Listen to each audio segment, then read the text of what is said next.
teman-teman, jumpa lagi sama aku. Pada saat ini aku akan menjelaskan tentang etika. Tapi sebelum dari itu, marilah kita berdoa sejenak agar kita dapat belajar dalam keadaan hati yang tenang dan dapat diberkati oleh Tuhan. Dalam nama Bapa dan Putra dan Roh Kudus, amin. Bapa yang Maha Baik, terima kasih atas berkat-Mu sepanjang hari ini. Berkati kami semua anak-anak-Mu yang akan belajar pada mata kuliah kami, terkhusus untuk mata kuliah pengantar etika. Berkatilah kami masing-masing agar kami dapat belajar dengan sungguh-sungguh dan nantinya akan mendapatkan hasil yang memuaskan untuk kami. Amin. Dalam Bapa dan Putra dan Roh Kudus. Amin. Yang pertama, apa yang dimaksud dengan etika? Etika adalah sistem prinsip-prinsip moral yang mempengaruhi bagaimana orang membuat keputusan dan menjalani hidup mereka. Etika berkaitan dengan apa yang baik bagi individu dan masyarakat dan juga digambarkan sebagai filsafat moral. Istilah ini berasal dari kata ethos, Yunani yang dapat berarti kebiasaan.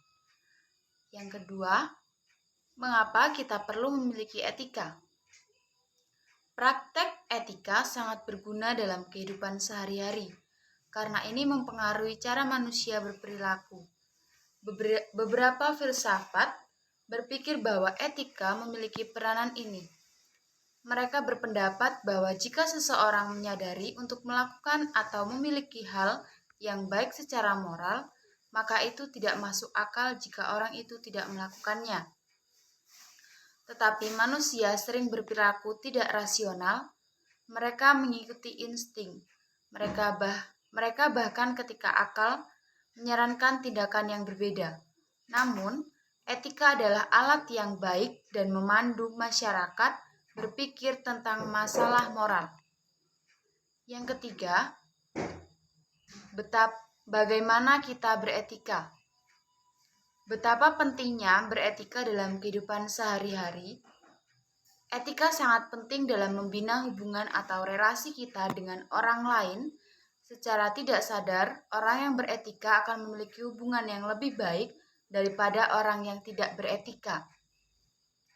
Orang beretika lebih dihargai oleh orang lain, padahal orang tersebut tidak mengharapkan untuk dihargai. Hal penting lainnya adalah bahwa etika sangat berperan dalam pembentukan citra diri seseorang. Terlepas dari apakah orang itu tersebut ikhlas atau tidak, tapi ketika dia tahu mana yang etis dan yang tidak etis, setidaknya orang-orang akan melihat yang tersebut sebagai seseorang yang beretika dan berperilaku baik. Dan salah satunya, manfaat adalah untuk dirinya sendiri. Memanusiakan manusia.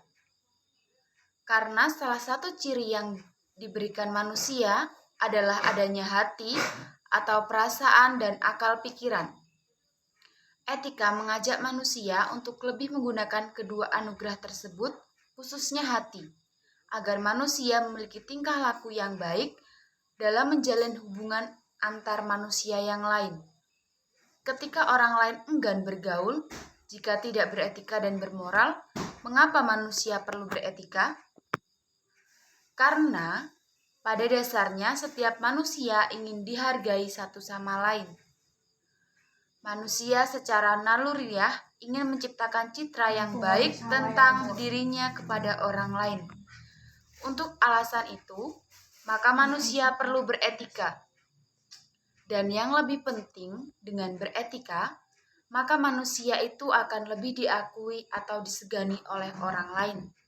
Itu sedikit tentang etika. Selanjutnya saya akan menyimpulkan tentang kasus seorang pasien yang memiliki kepercayaan tersendiri untuk tidak melakukan transfusi darah.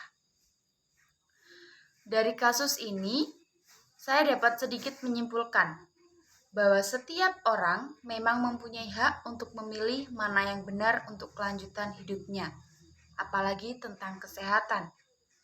Salah satunya untuk melakukan transfusi darah. Memang sudah menjadi tugas dan kewajiban dokter untuk merawat pasien yang sedang sakit dan memberikan saran yang baik untuk pasien yang memiliki penyakit yang lebih serius, seperti untuk melakukan transfusi darah. Pasien sendiri juga memiliki hak untuk menolak apa yang disarankan dari dokter. Karena mungkin pasien lebih mempertimbangkannya untuk melakukan transfusi darah.